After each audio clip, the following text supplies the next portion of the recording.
बिस्मिल्लाहिर्रहमानिर्रहीम इहदिना सिरातल मुस्तकीम। ਅਸੀਂ बड़े ਜ਼ਿਮੀਦਾਰ ਕਹਿੰਦੇ ਨੇ ਕਿ ਤੁਸੀਂ ਸਾਨੂੰ ਪੰਜਾਬੀ ਦੱਸਿਆ ਕਰੋ ਤੇ ਚੋਈ ਸਾਹਿਬ ਨੂੰ ਵੀ ਅੱਜ ਅਸੀਂ ਇਹਨਾਂ ਦੇ ਕੋਲ ਆਏ ਆ ਤੇ ਪਹਿਲੀ ਐਪਲੀਕੇਸ਼ਨ ਕੀਤੀ ਉਹ ਵੀ ਤੁਹਾਨੂੰ ਦਿਖਾਈ ਠੰਡੀ ਜ਼ਮੀਨ ਵਾਲੀ ਬਰਫ਼ ਵਾਲੀ। ਅਸੀਂ ਹਾਫਜ਼ਾਬਾਦ ਤੋਂ ਸਲੋਗਨ ਰੱਖਿਆ ਠੰਡੀ ਬਰਫ਼ ਵਾਲੀ ਜ਼ਮੀਨ। ਬਰਫ਼ ਵਾਲੀ ਜ਼ਮੀਨਾਂ ਦੇ ਸਾਰੇ ਪਾਸੇ ਨੇ ਪਰ ਸਟਾਰਟ ਅਸੀਂ ਇੱਥੋਂ ਕੀਤਾ ਚੋਈ ਸਾਹਿਬ ਤੋਂ। ਤੇ ਹੁਣ ਅਸੀਂ ਇੱਥੇ ਪਹੁੰਚੇ ਆ, 2 ਐਪਲੀਕੇਸ਼ਨ ਇੱਥੇ ਹੋ ਚੁੱਕੀਆਂ ਨੇ ਤੇ ਦੂਜੀ ਐਪਲੀਕੇਸ਼ਨ ਦਾ ਅਸੀਂ ਰਿਜ਼ਲਟ ਲੈ ਲਿਆ। अच्छा यह जोड़ा एकड़ यह जी जगह तुम देख रहे हो अगर दिखाओ वैस यह भी दिखाना वो भी दिखाना तो ये 2 एकड़ का प्लाट है।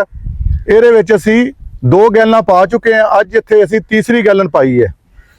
तो यह नाल वाला जो एकड़ है यह भी 2 एकड़ का प्लाट है। ये असी एप्लीकेशन नहीं की तो अगर कैमरे तुम ये कलर का फर्क देखो इको जी खादा चोई साहब ने पाइया ने सारिया तो इको जी एप्लीकेशन की है तो तुम कलर भी वेख लो तो यह पौधे नाल पौधा जुड़े है तो ये खप्पे नज़र आ रहे हैं अगर तुम देखो तो विचों तो यदा तुहानूं असीं पौधा भी कट के दिखावांगे कि पौधे का की फर्क है तो फसल का की फर्क है।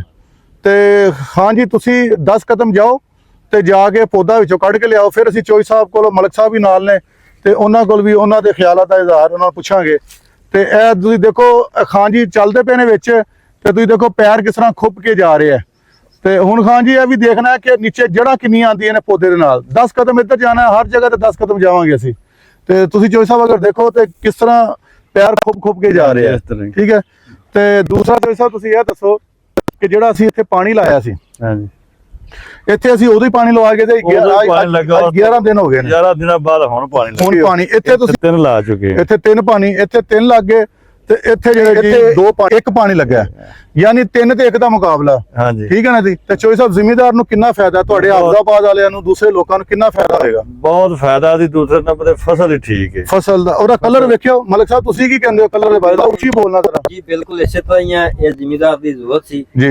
ਸਾਡੇ ਇਸ ਇਲਾਕੇ ਦੇ ਵਿੱਚ ਬੜਾ ਵੱਡਾ ਪ੍ਰੋਬਲਮ ਸੀ ਵੀ ਸਾਡੀ ਜ਼ਮੀਨ ਠੰਡੀ ਨਹੀਂ ਸੀ ਰਹਿੰਦੀ, ਗਰਮ ਹੋ ਜਾਂਦੀ ਸੀ। ਉਹਦੀ ਵਜ੍ਹਾ ਤੋਂ ਸਾਡੀ ਫਸਲ ਜਿਹੜੀ ਫਲ ਨਹੀਂ ਸਹੀ ਲੈਂਦੀ, ਫਲ ਨਹੀਂ ਉਹ ਸਖਤ ਠੋਸ ਹੋ ਜਾਂਦਾ ਸੀ। ਜੀ ਜੀ। ਇਹ ਜਿੰਨਾ ਠੰਡੀ ਰਹਿ ਕੇ ਪੱਕੇਗੀ ਉਹਨਾਂ ਇਹ ਫਲ ਜ਼ਿਆਦਾ ਲਏਗੀ ਔਰ ਸਖਤ ਵੀ ਹੋ ਜਾਂਦੀ ਸੀ ਨਾ। ਸਖਤ ਹੋ ਗਿਆ ਜਿਹੜਾ ਨਿਕਲ ਜਾਂਦਾ ਸੀ ਵੀ ਉਹਦੀ ਜਿਹੜੀ ਨਾਲ ਸਾਡੀਆਂ ਖਾਦਾਂ ਯੂਰੀਆ ਖਾਦ ਖਾਸ ਕਰ ਇਹ ਸਾਡੀ ਜਗ੍ਹਾ ਜ਼ਮੀਨ ਬੜਾ ਨੁਕਸਾਨ ਜੀ। ਆਈਏ ਧੋਣਾ ਨਾ ਇਹਨੂੰ ਫੜ ਕੇ ਰੱਖਣਾ ਤੇ ਤੁਸੀਂ ਇਹਨੂੰ ਜਰਾ ਇਹਨੂੰ ਫੜ ਕੇ ਰੱਖੋ। ਦੂਜੇ ਵਾਲਾ ਵੀ 10 ਕਦਮ ਜਾ ਕੇ ਤੁਸੀਂ ਪੌਦਾ ਕੱਢ ਕੇ ਲਿਆਓ। ਤੇ ਇਹ ਕਿੰਨਾ ਕੁ ਵਜ਼ਨ ਤੁਹਾਨੂੰ ਲੱਗਦਾ ਪਿਆ ਜੀ?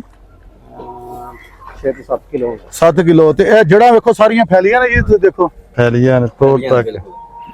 ਤੇ ਇਹ ਤੁਸੀਂ ਜੜਾਂ ਦਾ ਵੀ ਫਲਾਓ ਦੇਖ ਲਓ। 10 ਕਦਮ ਇੱਧਰ ਜਾਣਾ ਤੁਸੀਂ ਇੱਧਰੋਂ ਵੀ ਕੱਢਣਾ ਜੀ।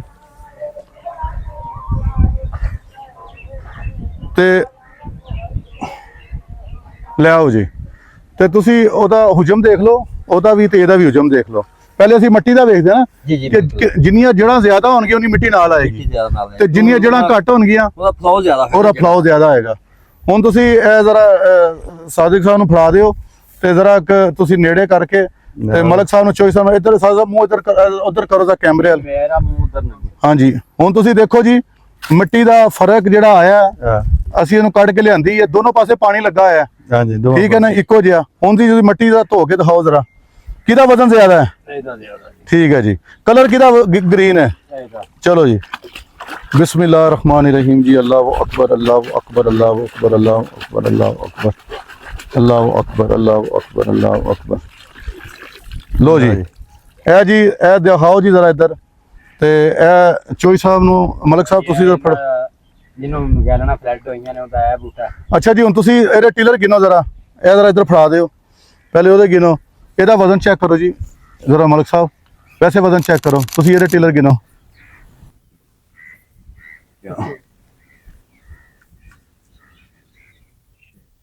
इसको भी साथ ही लें मलिक साहब वाले को भी।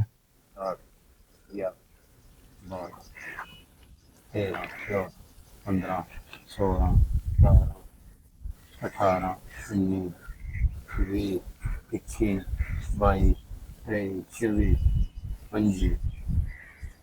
24 25 28 29 30 31 32 33 34 35 35 ਤੁਹਾਡੇ ਕਿੰਨੇ ਨੇ ਮਸਾ? 14 ਹੈ ਜੀ। ਇਹਦੇ 14 ਨੇ ਔਰ ਇਹਦੇ 35 ਨੇ। ਇਹ ਤੁਸੀਂ ਦੇਖ ਲਓ ਕਿ ਬੰਨੇ ਨਾਲ ਬੰਨਾ